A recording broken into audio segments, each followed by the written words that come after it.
Primero que la empresa de LAP ya informó que toda La Plata, las zonas afectadas ya tienen luz. Por los usuarios no hay más cortes de luz. 20.000 usuarios ya. Pero vamos a una realidad que es llamativa. A mí nunca me había pasado. En mi vida tengo 61 años. 50 millones de personas sin luz el Día del Padre. 50. Sí. Toda la Argentina a oscuras. EDELAP, corte de luz, y encima por el corte de luz nos enteramos que se repartieron 2.500 millones de pesos e invirtieron 720, creo, millones de pesos. 28. Entonces, ¿cuánta guita quieren ganar? Porque estamos junto a Federico Bernal, que es de OBT, que es especialista en energía. Bienvenido, Federico. Gracias. No contemos lo que gana Mindy, lo que ganan los otros, ¿no? Pero digamos, ¿cómo puede ser que el Estado autorice que un tipo se reparta 2.500 millones de pesos e invierta 700? Bueno, lo primero que hay para decir es que esto es posible porque el Estado son de alguna manera las mismas empresas. Y no es una... no es esto un capricho mío o una exageración. Cuando uno analiza... A ver, recordemos quién tuvimos al frente del Ministerio de Energía. Sí, Aranguren. El señor Aranguren, que no es que pasó por Shell 10 años y de ahí saltó a la función pública. Fue accionista de Shell siendo ministro de Energía. Y sigue siendo. Una locura. Y nunca dejó de ser, porque él en septiembre de 2016, no sé si recordarán, él anunció en un circo que montó con Laura Alonso y el presidente Macri, él anunció que se iba a desprender de las acciones. El punto es que jamás aseguró oficialmente, a través de un comunicado de puño y letra suyo, que nunca, que no volvería a comprar esas acciones una vez que dejara la función pública. Con lo cual, técnicamente eso es... Me desprendo de las acciones, las traduzco en dinero, en moneda, en libras esterlinas seguramente, porque son de Shell, y las habrá canjeado por esa moneda, y después cuando dejo la función pública y retomo la actividad, vuelvo a comprar esas acciones. O la pongo en un testaferro. Pero quiero decir, en el mundo, cuando hay conflictos de interés de esa naturaleza, se le obliga a quien tiene esos conflictos y tiene acciones a no recomprarlas una vez que termina la función. Acá eso no pasó. O sea, tuvimos un ministro de Energía que no solamente que fue 10 años presidente de Shell, sino que además firmó todas las resoluciones vinculadas al gas, al petróleo, a los combustibles, es decir, conflicto de interés directo con Shell, y que nunca dejó de ser accionista de la compañía mientras fue ministro. Y Laura Alonso nunca lo investigó. ¿Cómo? Y Laura Alonso nunca lo investigó. Y Laura Alonso... a nadie de su gobierno. Bueno, claro. Que lo dijera. Claro, no, en ese momento dijo, le recomiendo a los funcionarios con conflicto de interés, o que pudieran tener conflicto de interés, delegar la firma hacia el costado, hacia arriba, hacia abajo. Sí, sí. No, y además defendiéndolo, o pretendiendo defenderlo a Aranguren, dijo, es que el ministro es de energía y Shell es de petróleo. Eso fue lo primero que dijo. ¿Cuál es la diferencia? Bueno, hay que preguntarle a Laura Alonso. El diccionario que usa ella. Claro. Ahora, tengo otra pregunta. ¿Cómo puede ser, por ejemplo, que en un país donde tenés una capacidad ociosa industrial muy grande, se habla entre el 35, en algunos casos el 75%, depende del rubro, donde tarifas carísimas, donde la cantidad de argentinos apagan los televisores todo para no consumir tanto, donde se ha reducido el consumo, se corta la luz de esta manera? Sí. No, y además un domingo a las 7:30 de la mañana. Sí. A ver, lo primero que hay para decir, en realidad para recordar siempre, es que no este tarifazo,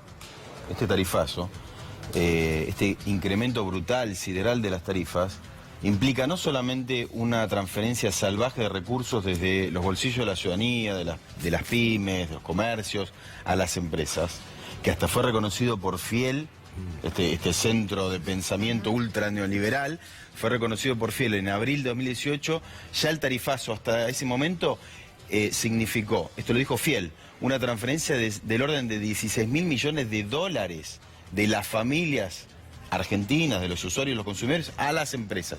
Está reconocido por Fiel en una presentación que hizo oficialmente. ¿Por eso se invirtieron por esa cantidad de plata? Bueno, ¿cuántas torres por eso voy también a eso. O sea, primero, la salvaje transferencia de recursos de la ciudadanía, de lo que se llama habitualmente la demanda en la jerga técnica, pero son los ciudadanos y las ciudadanas, a un pequeño conjunto ilustre de empresarios amigos del poder y socios, y que lo integran además.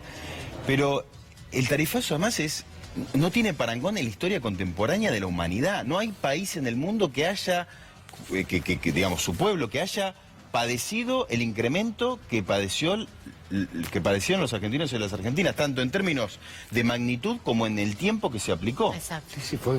O sea, Exacto. el 3000%. El 3000 o más, qué sé yo, ya la verdad que se perdió la cuenta. Ahora, uno dice, las ganancias que registraron las empresas, multimillonarias, ¿Las invirtieron? como esta que vos decías, las invirtieron, y la verdad que, primero, si nos tenemos que guiar por lo que está pasando, por el reflejo en la realidad, el apagón del 16 de junio, que fue un colapso inédito en la historia, colapso del... No es que el apagón es la consecuencia.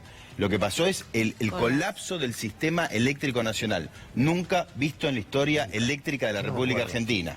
Si le sumamos a eso que el segmento de la distribución, porque eso fue el transporte, el segmento de la distribución, tenemos cada vez más cortes de luz cuando la demanda se exige, porque como vos bien decías, la demanda en realidad es menor. Es mucho menor. O sea, los hogares argentinos están consumiendo energía eléctrica al nivel de 2015. Sí. Las industrias en la República Argentina están consumiendo energía eléctrica por debajo de 2013. Muy por debajo. Muy por debajo. El gas que consumen el año pasado, en 2018, cerró el consumo de gas residencial al nivel de 2011. Y este año, en los primeros 3 meses, el consumo de gas a nivel nacional tuvo la peor caída de 2001, o sea, de ese año nefasto, y está al nivel de 2004. Entonces... No debería haber corte. No debería haber cortes, no debería haber apagones, ¿no? O sea, no debería... Sin embargo, a nivel de distribución, cada vez peor. El caso de la... Por ejemplo, el caso de Edenor y Edesur, el apagón, ¿recuerdan? En mediados de enero. Inolvidable. Bueno, el apagón por una falla en una subestación transformadora. O sea... Cada vez más problemas en distribución, problemas en transmisión que no teníamos, problemas en transporte de alta tensión que no teníamos. El sector eléctrico, el sector energético nacional es un caos. Y, o sea, esto es el fiel reflejo de que no invierten. No han invertido Pero nada. no invierte porque no hay control, porque en el caso de La Plata los vecinos decían lo que se rompió ya estaba roto antes de que lo tomara Edelap. O sea, ni siquiera... como parte de la inversión de estos 700 millones, lo arreglaron. Pero fue un negocio de McFarlane contra otro. Se pasaron, encima que la compró con un fideicomiso, se no puso un sope. Bueno, el Estado no controla porque es ineficiente, el Estado no controla porque los entes reguladores no funcionan, porque los funcionarios que están ahí no son competentes. Porque son socios. No, claro, exactamente, porque los entes reguladores están muy inteligentemente cooptados por las propias empresas que se supone que esos entes deberían regular. Por ejemplo, en el caso de este apagón de Edelap y lo que es el marco regulatorio de la provincia de Buenos Aires y toda la cuestión tarifaria, los nuevos cuadros tarifarios, se creó en 2016 el CERTI, que el CERTI es un consejo ejecutivo que está integrado, es interdepartamental, está integrado por un montón de entidades de la provincia de Buenos Aires en materia de servicios públicos y de energía. Se creó este consejo para llevar adelante el proceso de revisión tarifaria y para controlar a las empresas de la provincia de Buenos Aires, es decir, Edelap, EDES, EDEA y EDEN. Todas estas empresas, además, dependen del señor Rogelio Pagano. Que se le compró a McFarlane la empresa. Sí, digamos, Rogelio Pagano fue, desde 2016, avalado por la gobernadora Vidal y el presidente de la Nación, Mauricio Macri, concentró, se integró horizontalmente y se creó un monopolio que viola el marco regulatorio de la provincia de Buenos Aires, un monopolio eléctrico en la provincia de Buenos Aires. En manos, o sea, todas las distribuidoras en manos de este señor Rogelio Pagano, una sola empresa. ¿Qué pasa? Cuando se creó este consejo para el control tarifario y control de las empresas en la provincia de Buenos Aires, fue integrado además por dos personas, Edgardo Bolosín y Alberto Rica. Bolosín y Rica fueron empleados de Pagano en Edenor. Se controlan a su empleador. Exacto, a su ex empleador. Bueno. Claro. Cuando se vayan, mañana de la... Bueno, por ejemplo, ¿no? Puede ser. Digo, quienes están entonces al frente del control de las empresas de distribución y comercialización eléctrica en la provincia de Buenos Aires, en esta suerte de ente regulador de las inversiones, o sea, de que inviertan lo que ganan o una parte sustancial de lo que ganan, de que que mejoren la calidad del servicio, las ganancias en función de las RTI que las empresas pidieron, fueron empleados de Pagano, el dueño de todas las distribuidoras de la provincia de Buenos Aires, bajo jurisdicción bonaerense, en Edenor. Y además incluso compartieron la dirección de Edenor. Fueron, en el caso de Bolosín, que es funcionario de la provincia, y en el caso de Pagano, compartieron la dirección, fueron miembros del directorio de EDENOR durante varios años. Esto entonces a nivel de la provincia de Buenos Aires, es decir, en definitiva, es la gobernadora María Eugenia Vidal la que avaló que estos funcionarios asuman este rol y además asuman como funcionarios, y estos funcionarios son los que están supuestamente para controlar a las empresas de distribución y comercialización de la provincia de Buenos Aires, que tienen a su dueño a un ex empleado de Bolosín y Rica. Pero fíjate vos lo angurrientos que son determinados empresarios en Argentina, ¿no? 2.558 millones de pesos, el 10% son 255 millones de pesos. Vamos a poner que sean 5 directores, digo 5 son 5 millones de pesos por año, más los sueldos que cobran. ¿Para qué quieren más? Explíqueme para qué quieren más. Es de un nivel de angurriento y seguramente está todo afuera en dólares. Bueno, se las llevan. Bueno, el año pasado las distribuidoras de Nicolás Caputo, el amigo íntimo y pariente, hermano, como lo definió Mauricio Macri, repartió dividendos en dólares, cientos de millones de dólares, a sus accionistas y se los depositaron en la Plaza de Nueva York. Esto figura en los balances de las 2 distribuidoras de gas del señor Nicolás Caputo. Ahora, ¿para qué quieren más de un palo verde por año? Bueno. Porque se lo permite. Pero y porque se lo permite. Pero hay que tener que tener en Argentina es el margen de rentabilidad. Esta discusión es clave. Porque si un supermercado en Estados Unidos no le permiten ganar más del 2%, ¿por qué acá se ve el 40%? Eso es un disparate. Sí, esos controles, a costa del pobre. esos controles de rentabilidad, porque a ver, acá nadie está negando ni impidiendo que ganen plata. Que ganen plata. Las empresas, a ver, las empresas que ingresan al sector energético deberían saber que el sector energético, la energía y sus servicios públicos, inclusive por el fallo de la Corte de 2016, están considerados derechos sociales y hasta derechos humanos indirectamente. Y si ellos quieren hacer negocios, bueno, con esto a mí no me parece que, digamos, que se hagan negocios a costa del padecimiento, del sufrimiento y del empobrecimiento energético del pueblo argentino y que las pymes fundan porque no pueden pagar la tarifa, etcétera, etcétera. Ahora, tiene que haber un control de la rentabilidad como ocurre, por ejemplo, en Chile, el modelo de esta administración. En los Países Bajos tienen sistemas de control de la rentabilidad de las empresas y de defensa de los usuarios, defensa de los usuarios y los consumidores, que tiene rango constitucional como tenemos nosotros, pero que lo aplican. Otro caso, Antonio, que es increíble en cuanto a entes cooptados por empresas, yo recién les explicaba el caso de la provincia de Buenos Aires. Pero después tenemos el Ente Nacional Regulador de la Electricidad, el ENRE, que ahora además es muy gracioso porque el ENRE pasa a la órbita de la provincia de Buenos Aires. El ente controla EDENOR y EDESUR. Sí. Claro. Bueno. Para controlar los ex empleados de EDENOR y EDESUR. EDENOR pasó a la provincia de Buenos Aires. Sí. Yo recién les mencionaba de estos personajes, Bolosín y Rica, que están para controlar la cuestión tarifaria y las empresas de la provincia de Buenos Aires que pasaron por EDENOR. Claro, eran empleados. Entonces, claro, pero el ENRE además, el titular del ENRE, que todavía tiene que controlar el transporte a nivel nacional de electricidad, el presidente del ENRE, que fue subsecretario de Coordinación de Política Tarifaria de Aranguren, es decir, quien diseñó y ejecutó la política tarifaria con Aranguren, el presidente del ENRE actual, por supuesto, fue por lo menos 10 veces testigo de parte de empresas que denunciaron a la República Argentina ante el CIADI.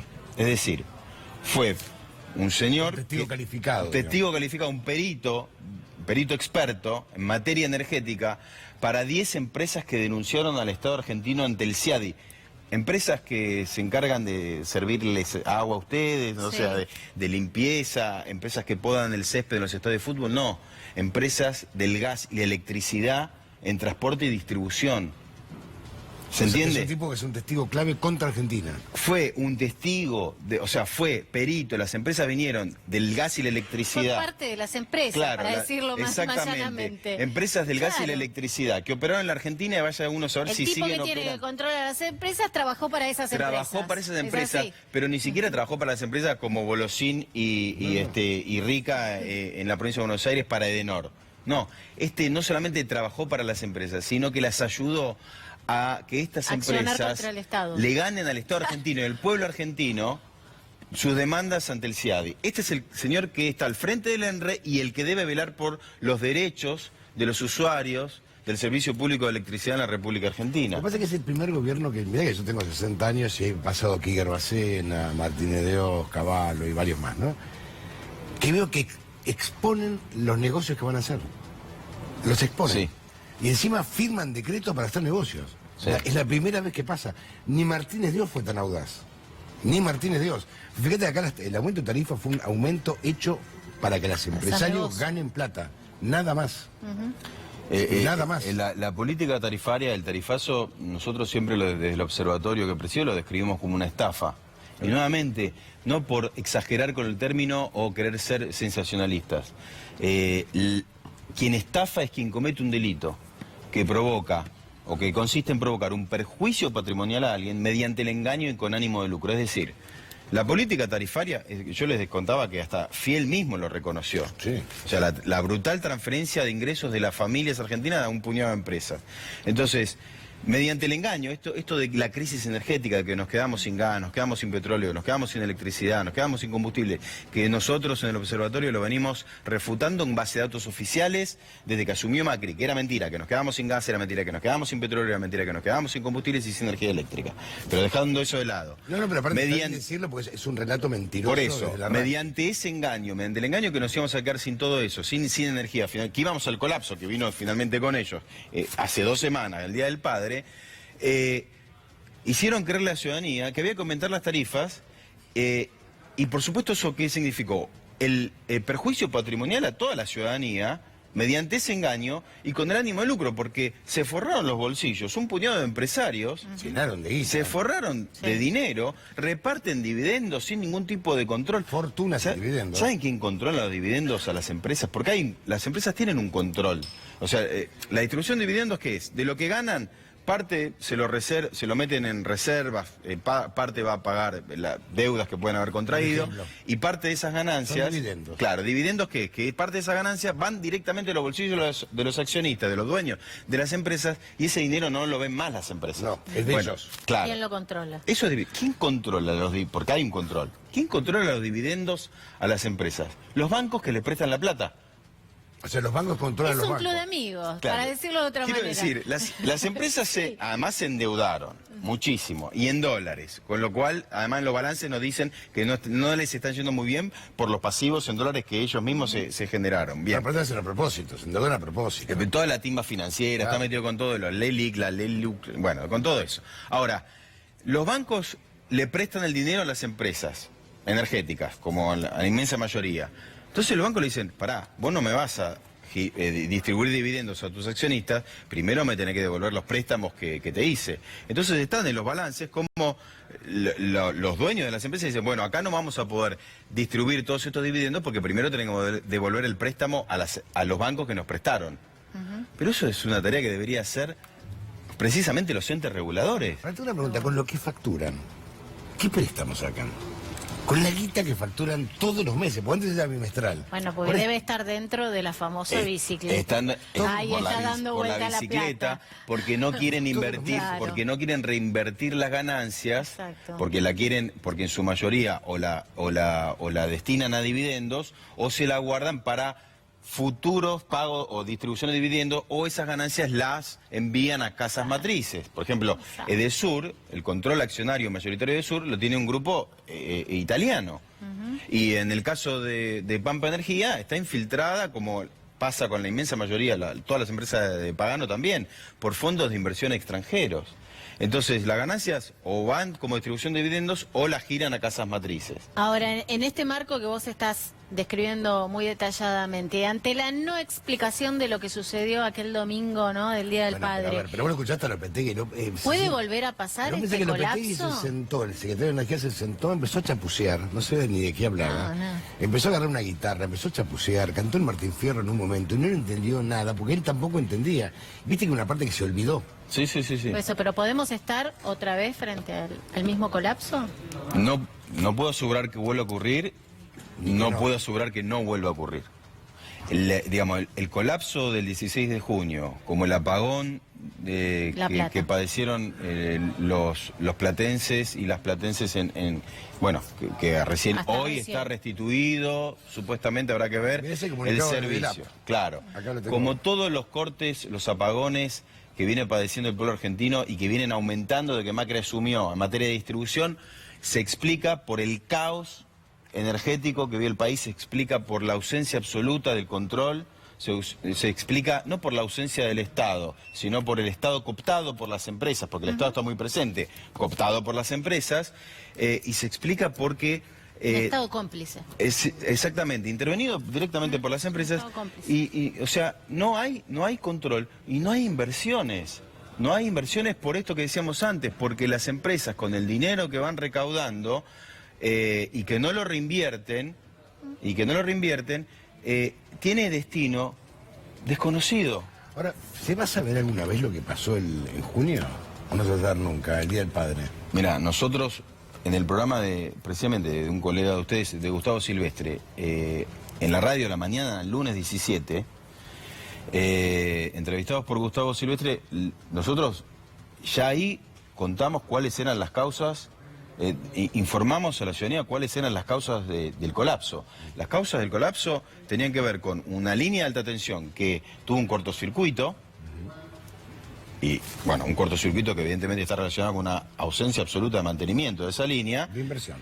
Y debería haberlo, de esa línea que entró en cortocircuito, debería haberla reemplazado otra línea que no pudo hacerlo porque estaba con un bypass, o sea, la famosa torre exactamente, de Zárate, ¿no? Esa torre que está ahí, bueno, no específicamente esa, pero una torre muy parecida a esa, que estaba sobre las márgenes de un brazo del Paraná, fue bypaseada en algo que el titular de Transener reconoció que hicieron mal, y eso no pudo finalmente sustituir la línea que se cayó de alta tensión. Claro. Con lo cual, todo el sistema eléctrico nacional terminó en una especie de efecto dominó, en un colapso absoluto. Uruguay, Brasil, más Uruguay, más parte de Brasil, más parte de Chile.